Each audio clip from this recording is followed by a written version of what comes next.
ஓம் சாந்தி. இன்று அறிவோமா ஆன்மீக பகுதியில் கிறிஸ்மஸின் ஆன்மீக அழகை அனுபவம் செய்தல் பாகம் 1 பற்றி பார்க்கலாம். கிறிஸ்மஸ் என்பது அன்பு மற்றும் ஆனந்தத்தின் விழாவாகும். இது பிணைப்பு மற்றும் ஒற்றுமை நிறைந்த ஒரு அழகான உணர்வில் அனைவரையும் ஒன்றிணைக்கிறது. பகுதி 1. கிறிஸ்மஸ் இறைவன் மற்றும் அவரது புதிய உலக மரத்தை உருவாக்குகிற தூய்மையான செயல்களை நமக்கு நினைவூட்டுகிறது. இந்த மரம் அனைத்து மனிதர்களும் அனுபவம் செய்கின்ற, ஒருவருக்கொருவர் பகிர்ந்து கொள்கின்ற அழகான சாதனைகள் நிறைந்தது. அங்கே எந்தவிதமான அகங்காரமோ தவறான உரிமையோ இருப்பதில்லை. மனிதர்களுக்குள் உயர்வு தாழ்வு உணர்வுகள் இல்லாத, அளவிட முடியாத அளவு ஒற்றுமையும் சமத்துவமும் மரியாதையும் நிறைந்த இந்த உலகத்தை இறைவன் இப்போது உருவாக்கி கொண்டு இருக்கிறார். கிறிஸ்மஸ் மரத்தில் இறைவன் மரத்தின் மேல் பெரிய நட்சத்திரமாகவும், மனித ஆத்மாக்கள் மரத்தின் கிளைகளில் சிறிய நட்சத்திரங்களாகவும் காட்டப்பட்டுள்ளார்கள்.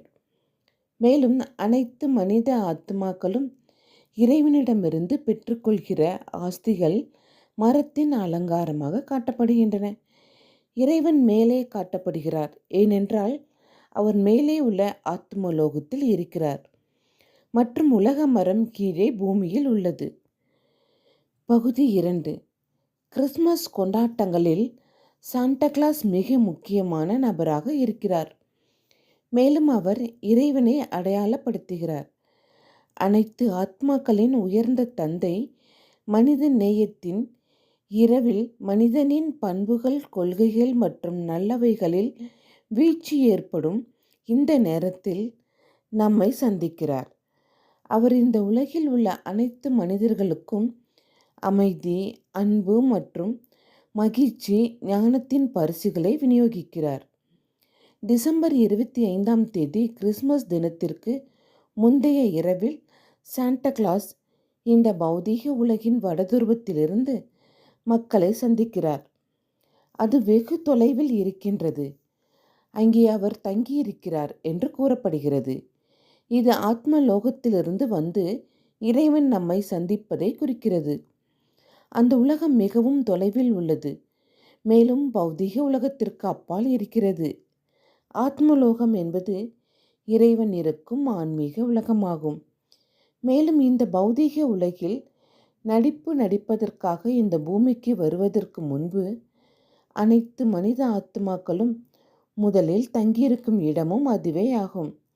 சாண்டா கிளாஸ் குழந்தைகளுக்கான பரிசுகளை வழங்குவதற்காக இரவில் வீடுகளில் புகைப்பூக்கிகளில் இறங்குவதாக கூறப்படுகிறது.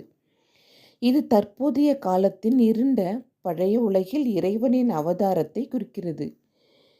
இறைவன் நமக்கு கொடுக்கும் ஆன்மீக பரிசுகள் உலகில் ஒரு புதிய காலையை, ஒரு அழகான சொர்க்கம் அல்லது பொற்காலம் கொண்டு வருகின்றது அடையாளமாகும். இந்த உலகத்தில் எல்லாம் சரியாக இருக்கும், தூய்மையாக இருக்கும், மேலும் நேர்மறையாக இருக்கும்.